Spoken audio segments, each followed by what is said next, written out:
नमस्कार दोस्तों, स्वागत है आप सभी का चूज योर करियर के ऑफिशियल यूट्यूब चैनल में। दोस्तों, आप सभी के लिए बहुत बड़ी खुशखबरी है क्योंकि आ गया है न्यू नोटिफिकेशन। चलिए देखते हैं।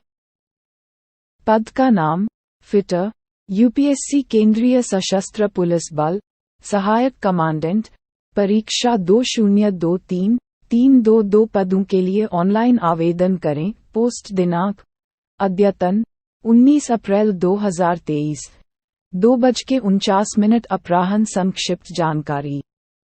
संघ लोक सेवा आयोग यूपीएससी ने केंद्रीय सशस्त्र पुलिस बल, सहायक कमांडेंट, परीक्षा 2023 जारी की है। वे उम्मीदवार जो इस यूपीएससी सीपीएफ-एसी भर्ती में रुचि रखते हैं, वे 26 अप्रैल 2023 से 16 मई 2023 तक ऑनलाइन आवेदन कर सकते हैं। भर्ती पात्रता, पद के लिए अधिसूचना पढ़ें। सूचना, चयन प्रक्रिया, आयु सीमा, वेतनमान और अन्य सभी जानकारी। Poison mute full screen. संघ लोक सेवा आयोग यूपीएससी संयुक्त केंद्रीय सशस्त्र पुलिस बल, सहायक कमांडेंट एसी परीक्षा 2023, यूपीएससी विज्ञापन सम: 09/2023। सीपीएफ अधिसूचना का संक्षिप्त विवरण www.sarkarisult.com। महत्वपूर्ण तिथियां। आवेदन शुरू 26 अप्रैल 2023। ऑनलाइन आवेदन करने की अंतिम तिथि 16 मई 2023 केवल शाम 6 बजे तक। अंतिम तिथि शुल्क भुगतान 16 मई 2023। परीक्षा तिथि 6 अगस्त 2023। एडमिट कार्ड उपलब्ध। परीक्षा से पहले आवेदन शुल्क जनरल, ओबीसी 200 सभी श्रेणी महिला 0 छूट। Debit card, credit card. भारतीय स्टेट बैंक में नेट बैंकिंग या ई चालान शुल्क मोड के माध्यम से परीक्षा शुल्क का भुगतान करें। यूपीएससी सीपीएफ सहायक कमांडेंट 2023 रिक्ति विवरण। कुल 322 पोस्ट। विभाग, कुल पोस्ट। आयु सीमा यूपीएससी केंद्रीय सशस्त्र पुलिस बल परीक्षा पात्रता बीएसएफ 86। 1 अगस्त 2023 को 20-25 वर्ष। भारत में किसी भी मान्यता प्राप्त विश्वविद्यालय में किसी भी स्ट्रीम में बैचलर डिग्री। शारीरिक योग्यता CRPF 55, CISF 91, ITBP 60, SSB 30। UPSC CPF AC 2023 अधिसूचना। शारीरिक पात्रता विवरण। नर महिला। ऊंचाई 165 सीएम, 157 सीएम। छाती 81-86 सीएम। 900 मीटर दौड़ 16 दूसरा 18 सेकंड। 800 मीटर दौड़ 3 मिनट 45 सेकंड। 4 minute 45 second. लंबी छलांग 3.5 मीटर। 3 मीटर शॉटपुट 7.26 किग्रा। 4.5 मीटर। न इच्छुक उम्मीदवार ऑनलाइन आवेदन करने से पहले पूर्ण यूपीएससी अधिसूचना पढ़ सकते हैं। यूपीएससी सीपीएफ सहायक कमांडेंट ऑनलाइन फॉर्म 2023 कैसे भरें। संघ लोक सेवा आयोग यूपीएससी केंद्रीय सशस्त्र पुलिस बल सीएपीएफ भर्ती 2023। उम्मीदवार 26 अप्रैल 2023 से 16 मई 2023 के बीच आवेदन कर सकते हैं। उम्मीदवार यूपीएससी भर्ती 2023 लागू करने से पहले अधिसूचना पढ़ें। सीएपीएफ सशस्त्र बल के विभिन्न पदों के लिए नवीनतम यूपीएससी रिक्तियों 2022 के लिए ऑनलाइन आवेदन करें। कृपया सभी दस्तावेज, पात्रता, आईडी प्रमाण, पता विवरण, मूल विवरण की जांच करें और एकत्र करें। भर्ती फॉर्म से संबंधित कृपया तैयार स्कैन दस्तावेज, फोटो, साइन, आईडी प्रूफ आदि। आवेदन पत्र जमा करने से पहले पूर्वावलोकन और सभी कॉलम को ध्यान से देखें। यदि उम्मीदवार को आवेदन शुल्क का भुगतान करने की आवश्यकता है तो जमा करना होगा। यदि आपके पास आवश्यक आवेदन शुल्क नहीं है तो आपका फॉर्म पूरा नहीं हुआ है। फाइनल सबमिट किए गए फॉर्म का प्रिंट आउट ले लें। 1. उम्मीदवार परीक्षा के लिए अपनी पात्रता सुनिश्चित करें। परीक्षा के लिए आवेदन करने वाले उम्मीदवारों को ये सुनिश्चित करना चाहिए कि वे पात्रता की सभी शर्तों को पूरा करते हैं परीक्षा में प्रवेश के लिए। परीक्षा के सभी चरणों में उनका प्रवेश होगा निर्धारित। पात्रता शर्तों को पूरा करने के लिए विशुद्ध रूप से अनंतिम विषय। उम्मीदवार को केवल ई-प्रवेश प्रमाणपत्र जारी करने का अर्थ यह नहीं होगा कि उसकी आयोग द्वारा उम्मीदवारी को अंतिम रूप से मंजूरी दे दी गई है। मूल दस्तावेजों के संदर्भ में पात्रता शर्तों का सत्यापन केवल बाद में लिया जाता है। उम्मीदवार ने साक्षात्कार, व्यक्तित्व परीक्षण के लिए अर्हता प्राप्त कर ली है। 2. आवेदन कैसे करें? उम्मीदवारों को केवल वेबसाइट https://www.apsionline का उपयोग करके ऑनलाइन आवेदन करना आवश्यक है।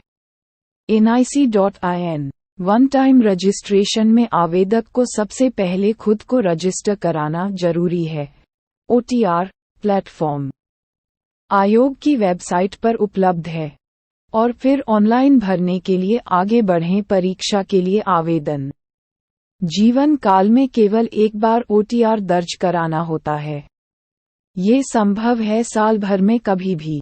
यदि उम्मीदवार पहले से पंजीकृत है तो वह आगे बढ़ सकता है सीधे परीक्षा के लिए ऑनलाइन आवेदन भरने के लिए। 2.1 OTR प्रोफाइल में संशोधन। यदि उम्मीदवार अपने में कोई बदलाव करना चाहता है, OTR प्रोफाइल इसे OTR प्लेटफॉर्म पर पंजीकरण के बाद जीवन काल में केवल एक बार अनुमति दी जाएगी। OTR प्रोफाइल डेटा में परिवर्तन अगले दिन से 07 दिनों की समाप्ति तक उपलब्ध रहेगा कि किसी भी परीक्षा के लिए उसके पहले अंतिम आवेदन की एप्लीकेशन विंडो को बंद करना। आयोग मामले में OTR के पंजीकरण के बाद उम्मीदवार पहली बार इसमें आवेदन करता है। OTR में संशोधन की अंतिम तिथि 23 मई 2023 होगी। 2.2 आवेदन पत्र में संशोधन। OTR प्रोफाइल के अलावा आयोग ने भी किया है इसके लिए आवेदन पत्र के किसी भी क्षेत्रों में सुधार करने की सुविधा का विस्तार करने का निर्णय लिया। इस परीक्षा के आवेदन विंडो के बंद होने के अगले दिन से परीक्षा यह विंडो इसके खुलने की तारीख से 07 दिनों तक यानी 17 मई 2023 तक खुली रहेगी। 23 मई 2023 तक यदि कोई उम्मीदवार इस दौरान अपने OTR प्रोफाइल में कोई बदलाव करना चाहता है इस अवधि में, तब उसे OTR प्लेटफॉर्म में लॉग इन करना चाहिए और उसके अनुसार आवश्यक कार्रवाई करनी चाहिए। दूसरे शब्दों में, संशोधन के लिए विंडो पर जाकर OTR प्रोफाइल में कोई बदलाव नहीं किया जा सकता है। आवेदन फॉर्म 2.3 आवेदन वापस लेना। उम्मीदवारों को अपना आवेदन वापस लेने की अनुमति नहीं दी जाएगी उसी के जमा करने के बाद आवेदन। ऑनलाइन आवेदन पत्र भरने के लिए संक्षिप्त निर्देश परिशिष्ट 2 में दिए गए हैं। विस्तृत निर्देश उपर्युक्त वेबसाइट पर उपलब्ध हैं। 2.4 उम्मीदवार के पास एक फोटो पहचान पत्र का विवरण होना चाहिए।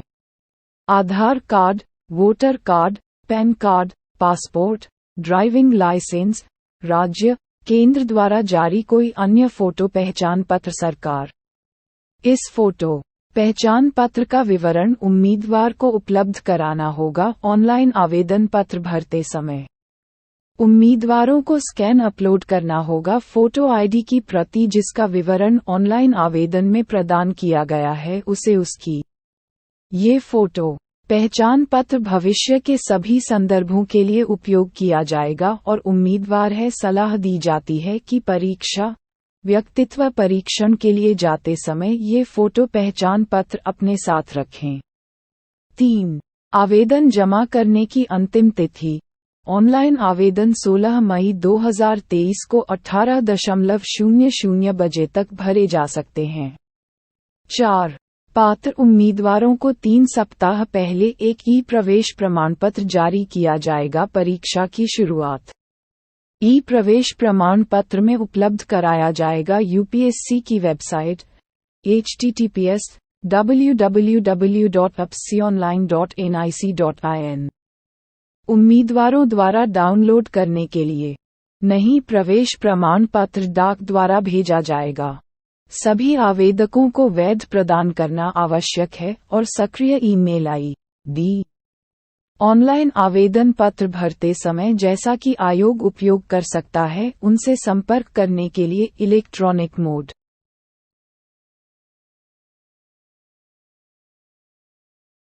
5. गलत उत्तर के लिए दंड। वस्तुनिष्ठ प्रकार के प्रश्न पत्र में उम्मीदवारों को ध्यान देना चाहिए कि मार्क किए गए गलत उत्तरों के लिए दंड, नकारात्मक अंकन होगा। वस्तुनिष्ठ प्रकार के प्रश्न पत्र में एक उम्मीदवार द्वारा 6. OMR शीट भरने के लिए निर्देश।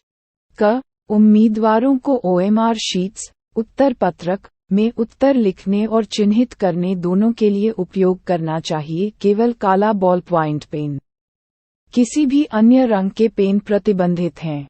पेंसिल या स्याही का प्रयोग न करें। कलम। उम्मीदवारों को आगे सलाह दी जाती है कि वे परिशिष्ट 3 में निहित विशेष निर्देशों को पढ़ें। सूचना। B. उम्मीदवारों को ध्यान देना चाहिए कि एन्कोडिंग विवरण भरने में कोई चूक, गलती, विसंगति है।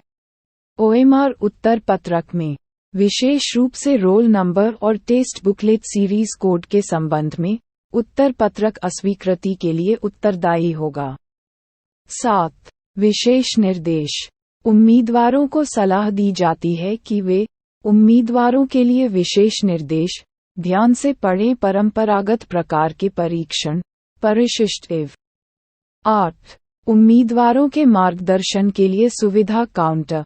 उनके आवेदन, उम्मीदवारी आदि के संबंध में किसी भी मार्गदर्शन, सूचना, स्पष्टीकरण के मामले में उम्मीदवार UPSC के परिसर के गेट के पास सुविधा काउंटर से व्यक्तिगत रूप से या अधिक से संपर्क कर सकते हैं। टेलीफोन नंबर 01123385271 01123381125 01123098543 कार्य दिवसों में 10:00 बजे के बीच घंटे और 17:00 बजे। 9. मोबाइल फोन, अन्य वस्तुएं प्रतिबंधित। किसी भी मोबाइल फोन, यहां तक कि बंद मोड में, पेजर या किसी भी इलेक्ट्रॉनिक उपकरण का उपयोग या प्रोग्रामेबल डिवाइस या स्टोरेज मीडिया जैसे पेन ड्राइव, स्मार्ट वॉच आदि या कैमरा या ब्लूटूथ उपकरण या कोई अन्य उपकरण या संबंधित सामान या तो काम कर रहे हैं या बंद मोड में हैं। परीक्षा के दौरान संचार उपकरण के रूप में उपयोग करने में सक्षम होना सख्त वर्जित है। इन निर्देशों के किसी भी उल्लंघन पर भविष्य में प्रतिबंध सहित अनुशासनात्मक कार्रवाई की जाएगी। परीक्षा। B. उम्मीदवारों को उनके स्वयं के हित में सलाह दी जाती है कि वे प्रतिबंधित सामग्री सहित कोई भी वस्तु न लाएं। मोबाइल फोन या कोई मूल्यवान, महंगा सामान परीक्षा स्थल पर लाने की व्यवस्था के रूप में सुरक्षित रखने का आश्वासन नहीं दिया जा सकता है। आयोग इस संबंध में किसी भी नुकसान के लिए जिम्मेदार नहीं होगा। 10. ऑनलाइन प्रश्न पत्र प्रतिनिधित्व पोर्टल QPREP। आयोग ने 7 दिन, सप्ताह की समय सीमा शुरू की है। यानी अगले दिन से परीक्षा तिथि सायं 6:00 बजे तक अभ्यर्थियों को अभ्यावेदन देने के लिए 7वां दिन निर्धारित किया गया है। परीक्षा के पेपर में पूछे गए प्रश्नों पर आयोग को ऐसा प्रतिनिधित्व ऑनलाइन प्रश्न पत्र प्रतिनिधित्व पोर्टल के माध्यम से प्रस्तुत किया जाना चाहिए। कप्रेप केवल URL http://upsionline/nic/in/miscellaneous/caprep/ पर जाकर, नहीं ईमेल, डाक, हाथ से या किसी अन्य माध्यम से अभ्यावेदन स्वीकार किया जाएगा और आयोग इस संबंध में उम्मीदवारों के साथ किसी भी पत्राचार में शामिल नहीं होगा। कोई प्रतिनिधित्व नहीं 7 दिनों की इस अवधि के समाप्त होने के बाद किसी भी परिस्थिति में स्वीकार किया जाएगा। उम्मीदवारों को केवल ऑनलाइन आवेदन करने की आवश्यकता है। किसी अन्य मोड की अनुमति नहीं है आवेदन जमा करने के लिए। सरकार का प्रयास है कि एक ऐसा कार्यबल हो जो लैंगिक संतुलन को दर्शाता हो और महिला उम्मीदवारों को आवेदन करने के लिए प्रोत्साहित किया जाता है। संख्या 11 मार्च 2022 E.1 बी। संघ लोक सेवा आयोग लिखित परीक्षा आयोजित करेगा। केंद्रीय सशस्त्र में सहायक कमांडेंट ग्रुप ए की भर्ती के लिए 6 अगस्त 2023 पुलिस बल CAPF अर्थात सीमा सुरक्षा बल BSF, केंद्रीय रिजर्व पुलिस बल CRPF, केंद्रीय औद्योगिक सुरक्षा बल CISF, भारत तिब्बत सीमा पुलिस ITBP और सशस्त्र सीमा बल SSB परीक्षा द्वारा प्रकाशित नियमों के अनुसार आयोजित की जाएगी। 26 अप्रैल 2023 के भारत के राजपत्र में गृह मंत्रालय धारण करने की तिथि जैसा कि ऊपर उल्लेख किया गया है। आयोग के विवेक पर परीक्षा में बदलाव किया जा सकता है। परीक्षा के परिणाम के आधार पर भरी जाने वाली रिक्तियों की अस्थायी परीक्षा संख्या इस प्रकार है I. BSF 86 E. CRPF 55 E. CISF 91 HIV ITBP 60 HIV SSB 30 कुल 322। ऊपर उल्लिखित रिक्तियों की संख्या परिवर्तन के लिए उत्तरदायी है। आरक्षण सरकार की नीति के अनुसार लागू किया जाएगा।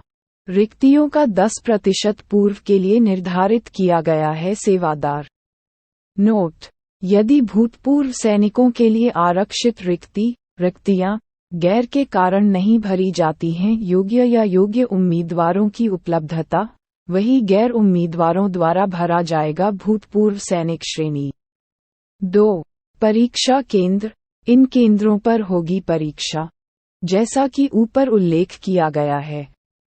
केंद्र और परीक्षा आयोजित करने की तिथि में परिवर्तन किया जा सकता है। आयोग के विवेक पर आवेदकों को ध्यान देना चाहिए कि इस पर एक सीलिंग होगी। चेन्नई, दिसपुर, कोलकाता और को छोड़कर प्रत्येक केंद्र को आवंटित उम्मीदवारों की संख्या। नागपुर केंद्रों का आवंटन पहले आवंटन के आधार पर और एक बार क्षमता के आधार पर होगा। किसी विशेष केंद्र की प्राप्ति हो जाती है, वही जम जाएगा। आवेदक जिन्हें केंद्र नहीं मिल सकता है, सीलिंग के कारण उनकी पसंद शेष में से एक केंद्र चुनने की आवश्यकता होगी।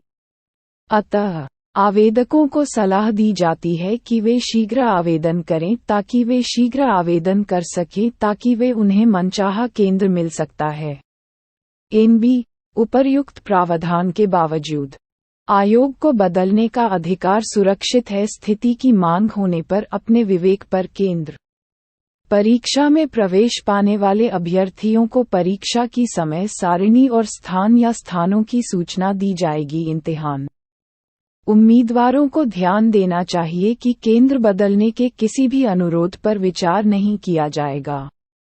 अनुसूचित जाति, अनुसूचित जनजाति, अन्य पिछड़ा वर्ग के उम्मीदवारों के लिए आरक्षण किया जाएगा। रिक्तियों के संबंध में वर्ग और आर्थिक रूप से कमजोर वर्ग श्रेणियां जैसा कि द्वारा तय किया जा सकता है। सरकार एक उम्मीदवार केवल विशेष मामले में सामुदायिक आरक्षण का लाभ पाने के लिए पात्र होगा। जिस जाति के उम्मीदवार हैं वह आरक्षित समुदायों की सूची में शामिल है। केंद्र सरकार उम्मीदवार आर्थिक रूप से कमजोर का लाभ पाने के पात्र होंगे। उम्मीदवार द्वारा केंद्रीय द्वारा जारी किए गए मानदंडों को पूरा करने की स्थिति में ही अनुभाग आरक्षण सरकार और इस तरह के पात्रता प्रमाणीकरण के कब्जे में। CAPF AC परीक्षा 2023 के लिए आवेदन करने वाले OBC उम्मीदवारों को OBC गैर मलाईदार परत का उत्पादन करना होगा। वित्तीय वर्ष फ्री 2022-23, 2021-22 और 2020-21 के लिए आय के आधार पर प्रमाण पत्र और 1 अप्रैल 2023 को उसके बाद वित्तीय वर्ष 2022-23 के पूरा होने के बाद जारी किया गया, लेकिन समापन तिथि के बाद नहीं। केंद्रीय सशस्त्र पुलिस बल सहायक कमांडेंट परीक्षा 2023 के लिए आवेदन। यदि कोई उम्मीदवार केंद्रीय सशस्त्र पुलिस बल के लिए अपने आवेदन पत्र में इंगित करता है सहायक कमांडेंट परीक्षा की वह सामान्य श्रेणी से संबंधित है, लेकिन बाद में लिखता है आयोग उसकी श्रेणी को आरक्षित वर्ग में बदलने के लिए ऐसा अनुरोध नहीं करेगा, आयोग द्वारा मनोरंजन किया गया। इसके अलावा एक बार एक उम्मीदवार ने एक आरक्षित श्रेणी चुन ली है, नहीं अन्य आरक्षित श्रेणी में परिवर्तन के लिए अनुरोध पर विचार किया जाएगा। एससी से एसटी, एसटी से एससी, ओबीसी से एससी एसटी या एससी एसटी से ओबीसी, एससी से ईडब्ल्यूएस, ईडब्ल्यूएस से एससी, एसटी से ईडब्ल्यूएस, ईडब्ल्यूएस से एसटी, ओबीसी से ईडब्ल्यूएस, ईडब्ल्यूएस से ओबीसी। परीक्षा के प्रत्येक चरण में अर्हता प्राप्त करने वालों के अलावा कोई आरक्षित श्रेणी के उम्मीदवार नहीं सामान्य योग्यता के आधार पर बदलने की अनुमति दी जाएगी, उनके अनुरोध पर या आयोग द्वारा तय किए गए सरकार उनके द्वारा प्रस्तुत दस्तावेजों के आधार पर उनकी श्रेणी को आरक्षित से अनारक्षित कर देती है, या यूपीएससी द्वारा अंतिम परिणाम घोषित होने के बाद अनारक्षित वर्ग के लिए रिक्तियों बलों का दावा करें। में मामले में जहां ऐसे उम्मीदवार सामान्य मानक पर अर्हता प्राप्त नहीं करते हैं, उनकी उम्मीदवारी रद्द कर दी जाएगी। केंद्र अगरतला, गैंगटॉक, पणजी, गोवा, अहमदाबाद, हैदराबाद, पटना, आइजोल, इम्फाल, पोर्ट ब्लेयर, अल्मोड़ा, उत्तराखंड, ईटानगर, प्रयागराज, इलाहाबाद, बेंगलुरु, जयपुर, रायपुर, बरेली, जम्मू, रांची, भोपाल, जोरहाट, संबलपुर, चंडीगढ़, कोची, शिलोंग, चेन्नई, कोहिमा, शिमला, कटक, कोलकाता, श्रीनगर, देहरादून, लखनऊ, श्रीनगर, उत्तराखंड, दिल्ली, मदुरै, तिरुवनंतपुरम, धर्मशाला, एचपी, मंडी, एचपी, तिरुपति, धार।